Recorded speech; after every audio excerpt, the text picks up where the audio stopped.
Oh yeah. So we haven't made a film in a while, so we thought we would do a video. Duh. So what would be a good video to do? Well, we're sitting in the Mercedes, and I was thinking, I've had this Mercedes now. This summer it'll be 3 years. Um, we bought it in the summer. I think it was August of 2017 to use as the family car. And so coming up on this summer now, we'll have had this car and used it for 3 years. So what do we think of the car after 3 years? So it's a 1981 W123 Mercedes-Benz. It's a 230E or an E230. It's petrol. It's an automatic, and it's very good. It goes every day, stops and starts, does as it should, and we've no complaints. So in terms of living with it, it's a great car.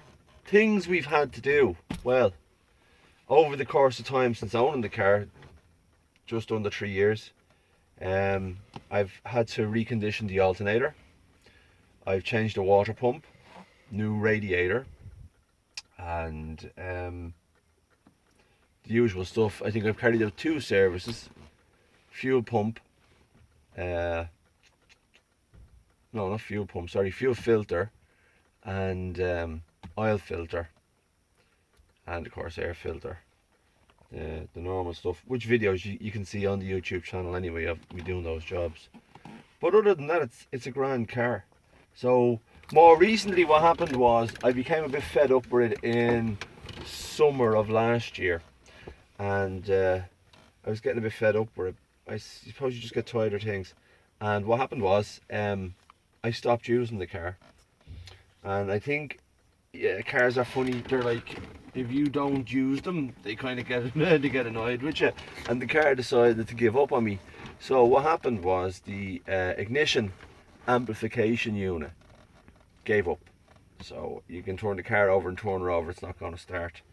And I left the car sitting outside the house from, I think, July last summer 2019 up until about a month ago, 2 months ago, when I finally decided to fix it. Sometimes you just need a break from something, you know. But anyway, in the meantime, I had also tried to sell it, which I'm glad to say now I didn't sell it. I did have several people come to look at it, and I had 2 people who wanted to buy it, and like a true weirdo, I turned them down after me advertising it and wasting their time to come and look at it. But it's funny when people come to look at your car, because they seem to sum up your car and know all about it in the space of 10 minutes. And, you know, basically they're talking shit out their arse. Not necessarily to drive you down in price, but because they fancy themselves as Mike Brewer from Wheeler Dealers. I found that interesting. Having had something and driven it and worked on it and known it inside out like for the past 2 years, and then to have somebody rock up and tell you in the space of 10 minutes all the faults and problems that they knew was with the car. Gas, people. Anyway, like I said, in the end, a good few people came to look at it, and twice you see I put it up for sale, and over the 2 times we put it up for sale, 2 people did offer the money for it and wanted to take it, and I turned them down. So I think I like the car. I think I just needed a break from it, and maybe the fact that the car stopped working because of the ignition amplification unit. Maybe that was an omen. Maybe that was a gift, because it gave me the break from the car that I needed. Anyway, I'm delighted to say it's still here and it's still with us. And I think after jumping that little hurdle over the last couple of months, I don't think we'll be parting with it now at all. I think we'll hold on to it forever, because like I said, it is the car that we use every day. It is the family bus. I mean, it's never let us down, and there's loads of space in it. So apart from the issues that I told you, which I think is regular maintenance, to me it's regular maintenance on a car from 1981. You know, radiator, it burst, put a new one in. It wasn't very expensive. Reconditioned the alternator, I think they charged something like €80. Was dirt cheap. The water pump again was dirt cheap. I've done that myself. Yeah. So I'll tell you what. Oh yeah, let's tell you what. Let's take her for a drive around the corner. See what you think.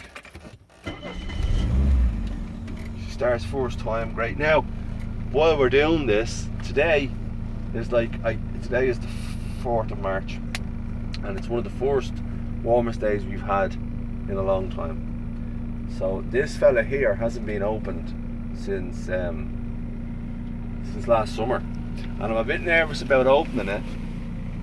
I don't know, I'm afraid it's going to stick, or it's going to break, or a load of dirt is going to come down. Sometimes you do get run marks because there's grease in there and it comes onto the headliner, but you can clean it off. But anyway, sure, we'll open it seeing as how it's a sunny day, and we'll see how we go. If it breaks, it breaks, I'll fix it. That's what we do. Nothing else to do, it's a hobby. Right, here we go. Sunroof. You nervous?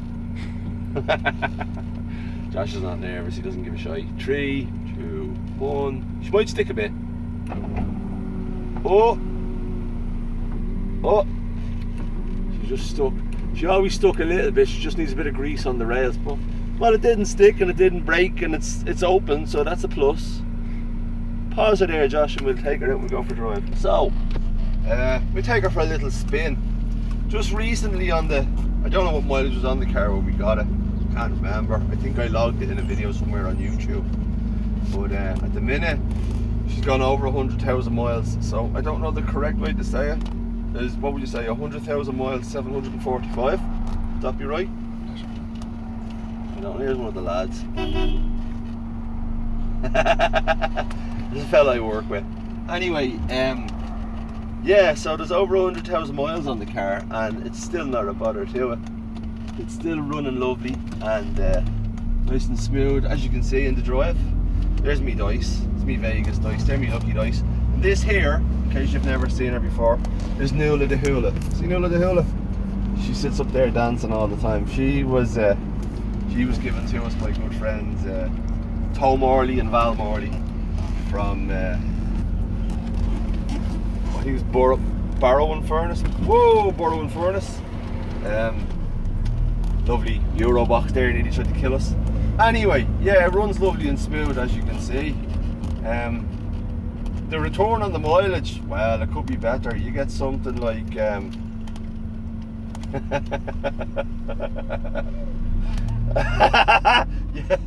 you get something like the return on it is in Dublin it's maybe €10 depending on where you go.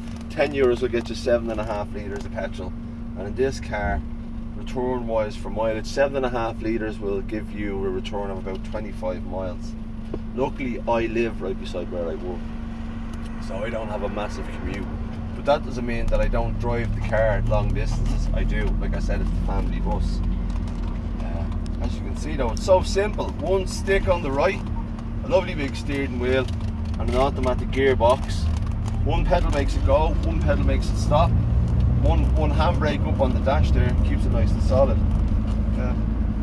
So what we'll do is we'll head down to the beach, down to the Martello Tower, and hopefully we won't get buried by the secondary schools coming out, because it is nearly 3 o'clock. I think, what time did they come out? Just 44.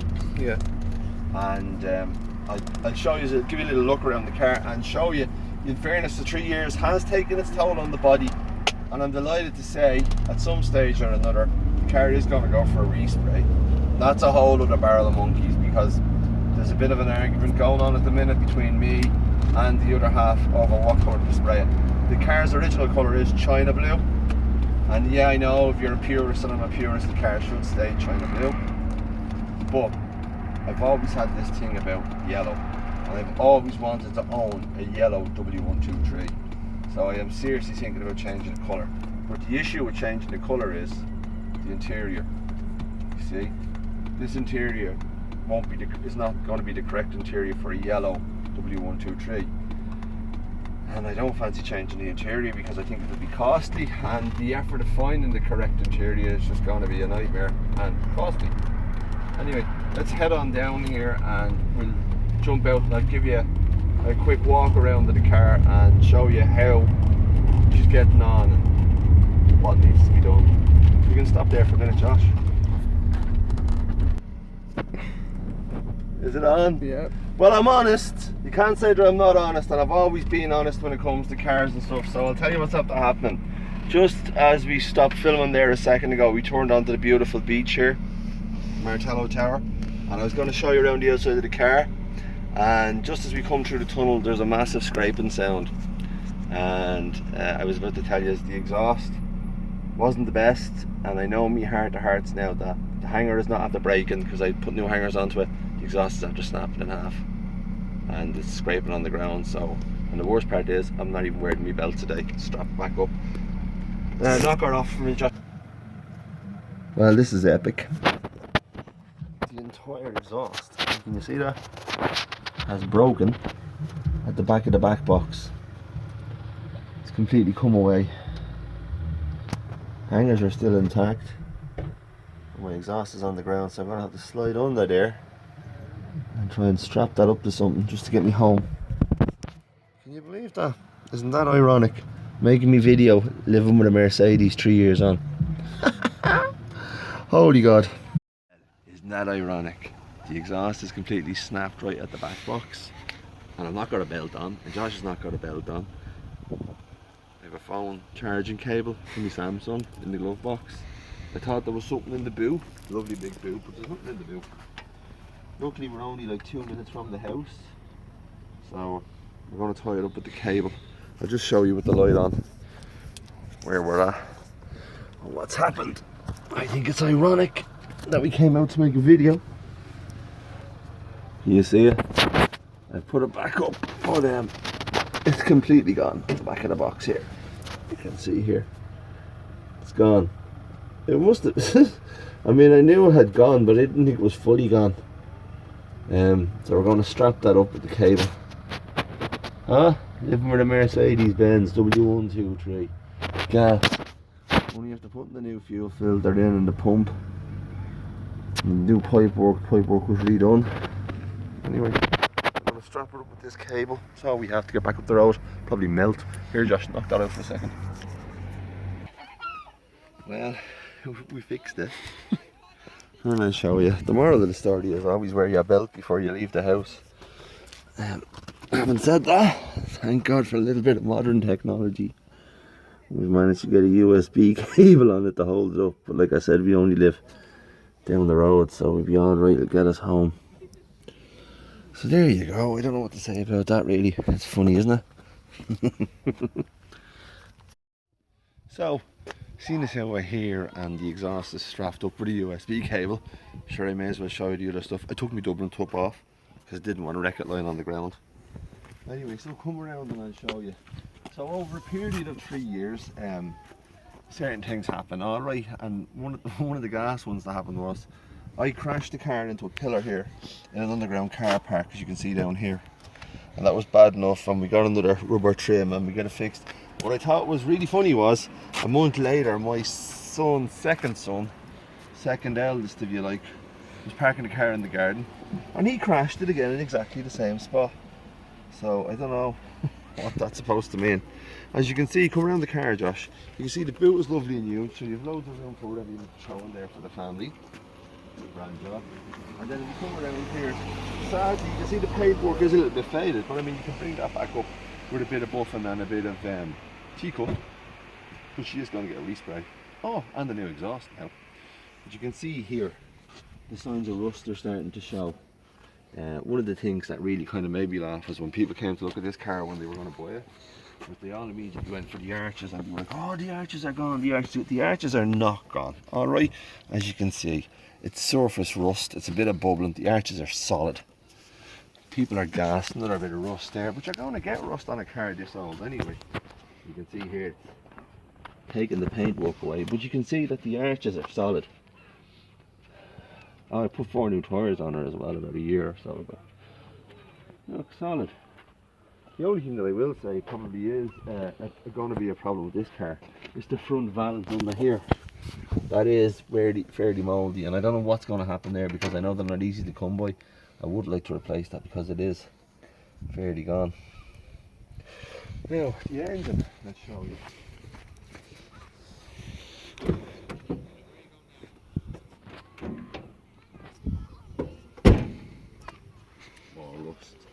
More rust than you can shake a stick at, but it's all surface rust. It's not dangerous rust, except for the exhaust. That just fell off. You can see here the engine, all good. Like, I replaced the water pump in there. You can see if you come around this side, Josh. See the reconditioned alternator down here.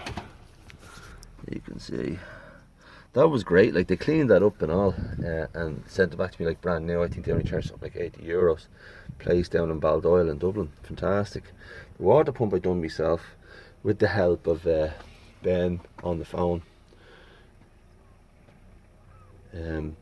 This is funny, I'm after catching myself out here. I was just looking at this. I thought one of my leads was after falling off. It isn't. I actually just didn't take that off of there. We replaced this here. I got a friend of mine to do it, Ben Cosgrave. He just replaced the ignition amplifier, which is this fella here, which are from Mercedes-Benz. They're over €1,000 plus VAT. We got one from a scrapper for 100. The first one we got didn't work. Took it back, got another one off, and got this one off for the same. You know, we just replaced €100 and works fine. The battery's been in there since I bought it. I think it's practically a brand new battery.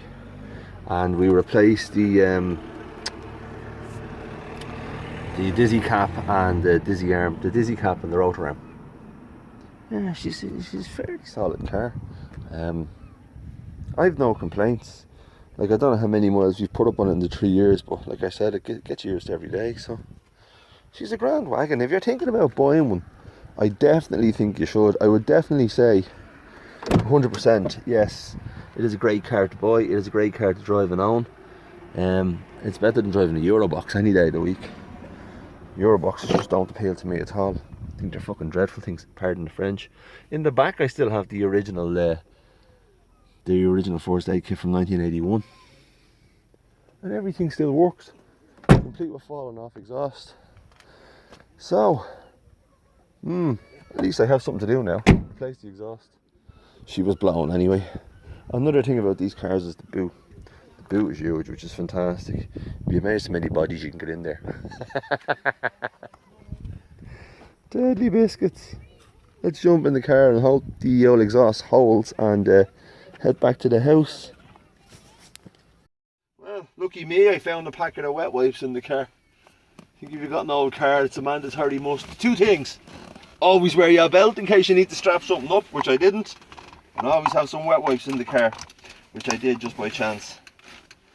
So, unfortunately, this is not the video I wanted to make. As in, I wanted to show you a bit more detail of the car. And yeah, anyway, look, it doesn't matter. What we're going to do is we're going to head back to the house now with the strapped up exhaust. Thank God for the USB charger. Bit of modern technology. They're only a £5 anyway to buy another one. And I'm going to have to ring, make a few phone calls and see if I can either get the exhaust welded or find a scrapper that has one in good condition. Let's see, we'll probably hear it blowing. Oh, I don't know. The back box is disconnected. Still, she's lovely and quiet. So, anyway, like I said, it's not the video I wanted to make, and it's a short video compared to what it was supposed to be. So I'm sorry about that, but nonetheless, it just goes to prove, if you were looking for a classic car to use every day, I think you can't go far wrong with an old Mercedes-Benz, especially the W123, and especially the E230. I've never driven the manual, but I've heard the manual is not that nice to drive compared to the automatic. This car is lovely and smooth. This car takes me back to my childhood. The minute I sat in it, it was like, it reminded me of going to my granny's funeral, because you remember the Mercs used to be all the limos and they'd pick you up, and the sprung seats, and you just bounce up and down as he glides along. Yeah, lovely car to drive. So my advice to you is, if you're looking for a car, go the way of the Mercedes. You'll get one cheap enough. However, do be prepared for a bit of rust and be prepared to work on it yourself. And anything that you do come across working on, it would be a great help to the rest of us if you made a video of it and put it on YouTube, because they are a great help. But I noticed there's not that many videos for the 123. I know there are fellas who specialise in it, but do you ever notice when you want to do something in particular yourself and you Google that video, it's not there? So anytime I do any repair work to this car, I put the videos up. So guess what the next video is going to be? Replacing the exhaust.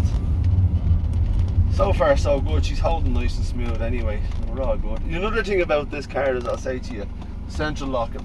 There's a hole in it's run on air.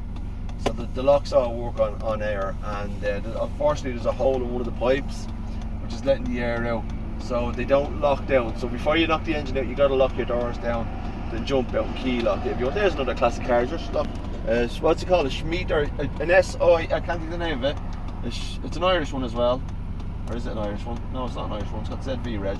He's got red plate on the back and white on the front, but it's not Irish. Not Irish digits. I don't know how you pronounce them cars. Do you know how to pronounce them? I know how to spell them all, right? But I don't know how to pronounce them. But anyway. Yeah, sunny weather brings all cars out. I hope his exhaust doesn't break. Yeah, that's it, lads. I'm a bit kind of stuck now. Go and fix me exhaust. But I highly recommend you buy W123. But I also highly recommend that you be prepared to work on the W123. And they are fairly handy to work on. Having said that, I'm lucky. I have a good friend, Ben. I made friends with a couple of years back, and he is actually a Mercedes mechanic. So when I'm really stuck, I can ring Ben, which is a luxury a lot of people wouldn't have, and they can get advice and tips off him. It was actually Ben's fault, because I also have a Rover P6, and we were going to a wedding at the time, and the Rover P6 broke down, and Ben offered me a lend of his W123, which I think is a 200, and I took it, a lend of it, and I fell in love with it. It's a beautiful car. Same, as this one, more or less a drive. It's just my one's got a bigger engine, but beautiful car, and I fell in love with one. And immediately, the day of the wedding, I remember texting or ringing Ben from the hotel, telling him how I adored the car, and I immediately wanted one. Hence, I ended up with this one then, after going chasing it for quite some time. This one came from the UK, and it came with all the history. I think it belonged to an Indian guy in Manchester who was in the rag trade. It was registered to the rag trade anyway. It was registered to some clothing industry company, and then it came here, and a chap by the name of, I think his name was Bagnall. I could be wrong, I've not got a greatest memory, but I'm sure his name was Bagnall, and he was up in the Dublin Mountains. He lived when I went to see the car, and you knew you were onto a good thing, because when I rocked up to his house, he had it in a garage, and the garage was carpeted. He had this car sitting in the garage on carpet, so I knew it was a decent car there and then. It was well looked after, shall I say. So we took it, and ever since then it's lived with us, and it does its job. We've also taken it away on lots of car runs. We've been all over Ireland in it, and it's never letting us down. I know I've replaced bits on it, but I've never actually physically been stuck where I came out of somewhere, got in, turned the key, and I didn't go home, But then when you drive old cars, you always carry bits and bobs with you, except for today. But luckily, thank God, we had a USB charger on board. Anyway, look, kids, that's it. As always, it started out as a little video on the car, and it turned into a little adventure. I've got a stiff neck from lying on the ground strapping this up. I need to wash my hands and have a further look at the exhaust. My advice to you is, regardless of the broken exhaust, if you're looking for a classic car, get yourself a W123. And to those people who came and looked at the car and gave me their tuppence, well, all I can say is thanks. But all I can say even more so is thanks for not buying the car, and thanks for me not selling the car, because I love the car, and I think, like my wife said, I would have been heartbroken if I had let it go.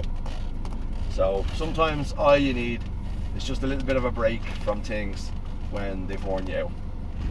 And I am kind of happy, because the weather is picking up and my hobby is working on cars, so I'm delighted to say I've now got something to do, even if it is going to cost me a few bob. But sure, that's what it's all about. Right, good luck. I'll put up a video of the exhaust, if I can, being repaired and fixed.